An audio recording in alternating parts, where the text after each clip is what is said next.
Halo semuanya, apa kabarkah kalian saat ini? Ya, saya harap kalian semua dalam keadaan yang senantiasa baik-baik saja. Meski manga ataupun anime Nanatsu no Taizai sudah tamat cukup lama, tapi tetap tidak dapat dipungkiri kalau karya ciptaan dari Suzuki Nakaba Sensei ini merupakan salah satu manga ataupun anime yang lumayan populer di seluruh dunia.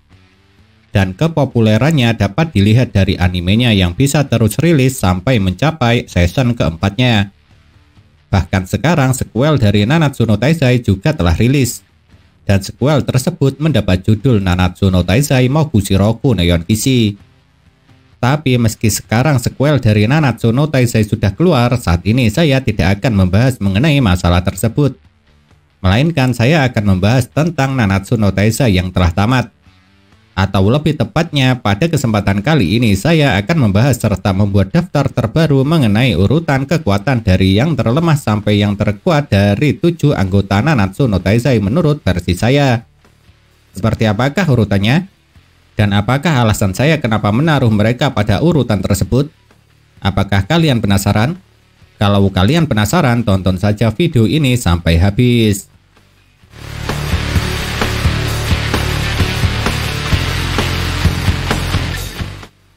Dalam daftar yang saya buat kali ini yang menempati posisi ke-7 atau juga bisa dibilang paling lemah dari ke-7 anggota Nanatsu no Taizai kalau menurut saya adalah sang dosa nafsu kambing Gouter.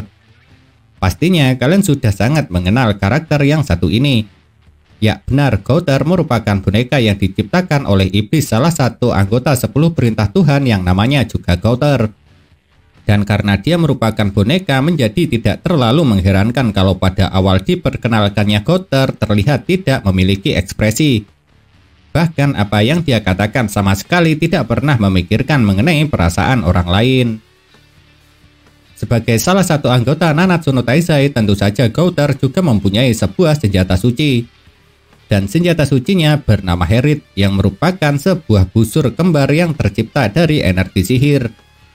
Memang benar kemampuan Gouter bisa dibilang sangat menakutkan, di mana dia dapat memanipulasi pikiran orang dengan begitu mudah. Bahkan dia juga dapat membaca pikiran orang lain dengan kemampuan sihirnya itu. Akan tetapi dari semua aksi yang pernah dia perlihatkan sampai manga Nanatsu no Taizai tamat, bisa dikatakan daripada teman-temannya yang lain, Gouter kalau menurut saya memang merupakan yang terlemah. Oleh sebab itulah kenapa pada daftar kali ini dia hanya bisa menempati posisi ke-7.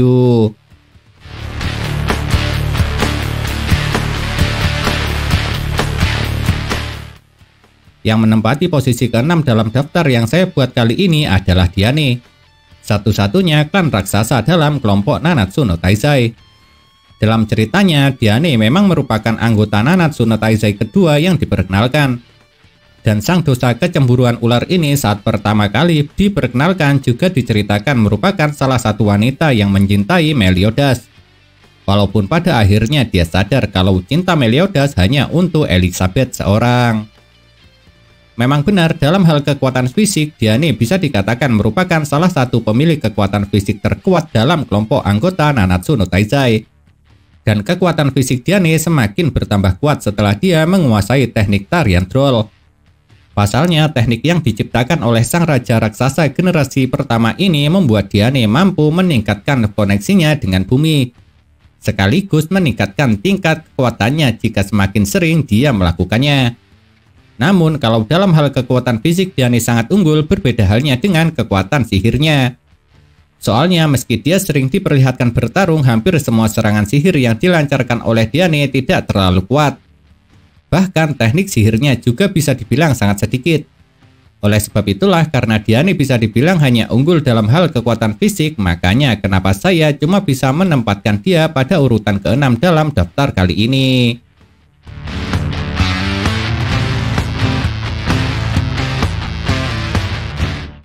Ya, kalian tidak salah baca atau lihat.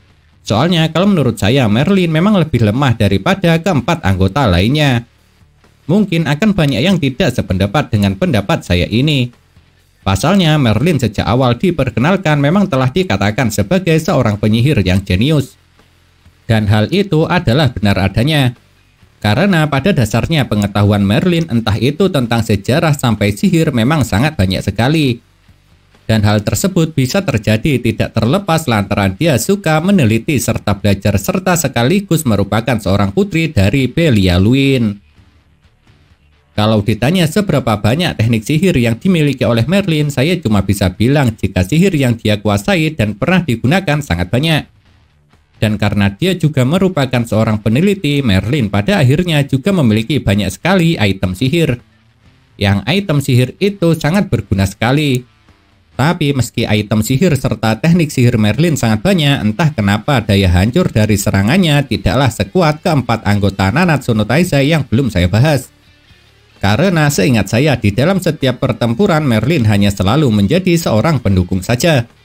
Bahkan saat bertarung dengan Kusek, Chandler serta Zeldris, dia hanya seperti menjadi pembantu saja.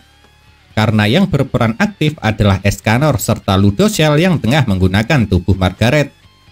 Jadi karena sampai sejauh ini sihir Merlin selalu tidak dapat berperan penting di dalam setiap pertarungan, inilah kenapa saya menempatkan dia pada urutan kelima dalam daftar kali ini.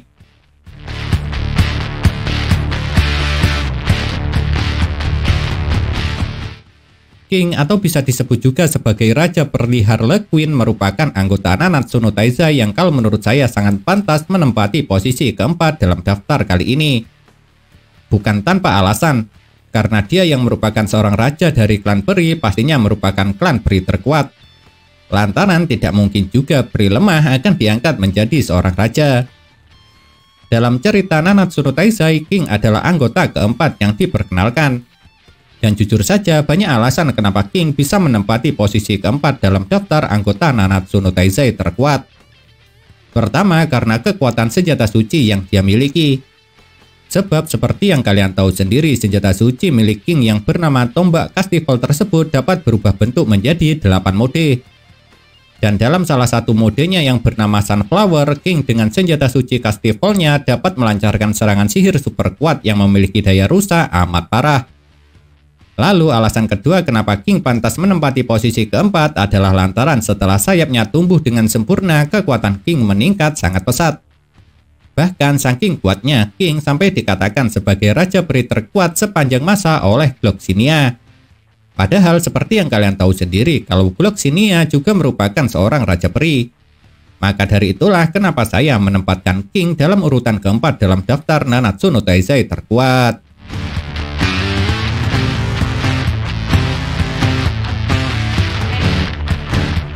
Tidak usah terkejut, karena memang benar dalam daftar kali ini saya menempatkan Escanor hanya ada di urutan ketiga anggota Nanatsu no Taizai terkuat.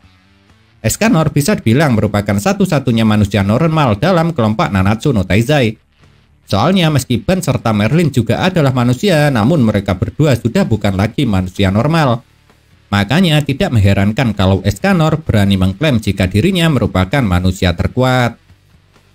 Mungkin banyak yang bertanya-tanya kenapa saya menempatkan Escanor di urutan ketiga dalam daftar kali ini. Tapi tentunya saya punya alasan tersendiri kenapa saya melakukan itu. Memang benar Escanor merupakan seorang petarung yang sangat kuat. Bahkan dia dapat mengalahkan beberapa anggota 10 perintah Tuhan sendirian. Namun kekuatan Escanor cuma bisa dia gunakan saat siang hari saja.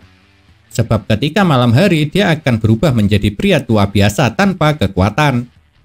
Dan alasan kenapa hal itu bisa terjadi karena Escanor memiliki kekuatan mukjizat matahari yang dulu dimiliki oleh Mael. Memang benar Escanor dapat menggunakan kekuatannya saat malam hari. Tapi itu bisa terjadi lantaran bantuan dari item sihir yang diberikan oleh Merlin. Jadi karena ketidakseimbangan kekuatannya inilah kenapa Escanor pada daftar kali ini saya tempatkan di urutan ketiga.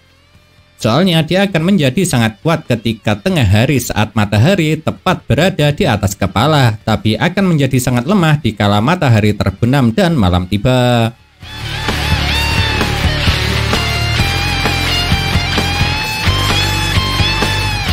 Karena tinggal 2 nama yang belum masuk dalam daftar kali ini, tentunya kalian sudah bisa menebak siapa yang menempati posisi kedua serta yang pertama. Dan yang menempati posisi nomor 2 dalam daftar kali ini adalah Ban Sang Dosa Keserakan Rubah. Atau bisa disebut juga sebagai Undead Ban. Seharusnya kalian sudah bisa menebak alasan kenapa saya menempatkan Ban di urutan kedua anggota Nanatsu no Taizai terkuat. Ya betul, lantaran bisa dibilang daya tempur ban daripada kelima anggota lainnya adalah yang paling seimbang. Jika ditanya mengenai serangannya, sudah tidak perlu diragukan lagi kalau serangan yang dilancarkan oleh ban rata-rata sangat kuat. Apalagi setelah dia mendapatkan kembali senjata sucinya. Sebab setelah ban mendapat kembali senjata sucinya, serangannya selain bertambah kuat juga menjadi sangat cepat. Sedangkan untuk pertahanannya juga tidak perlu diragukan lagi. Karena ban yang tidak bisa mati, tentu saja pertahanannya menjadi sangat kuat. Dan lantaran dia tidak bisa mati, inilah kenapa ban disebut sebagai undead. Bahkan pertahanan ban menjadi semakin mengerikan setelah dia berhasil keluar dari purgatory. Soalnya setelah keluar dari purgatory sembari menyelamatkan Meliodas, ban pada akhirnya menjadi kebal terhadap racun dunia purgatory. Padahal racun purgatory sangatlah mematikan sekali. Buktinya ayah Merlin yang masuk ke dunia purgatory dalam waktu singkat saja langsung berubah menjadi sangat tua. Jadi karena semua alasan itulah kenapa saya menempatkan ban di urutan kedua dalam daftar anggota Nanatsu no Taizai terkuat kali ini.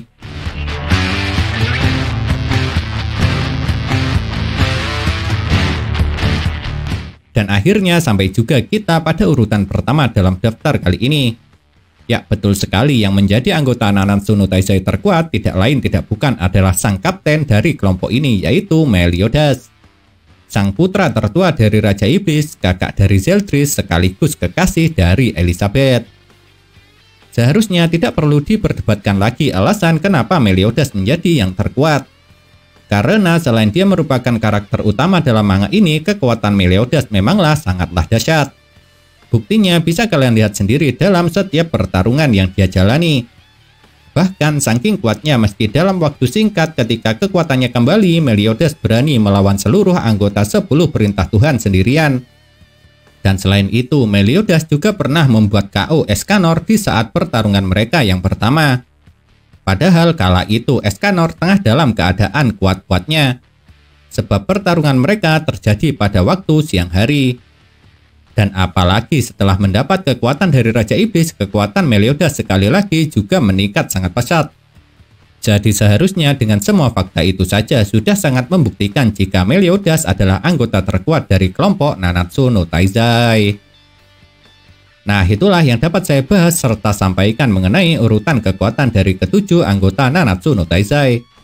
Tapi perlu kalian ingat kalau daftar yang saya buat kali ini cuma berasal dari pendapat saya pribadi. Jadi bisa saja pendapat saya berbeda dengan kalian semua.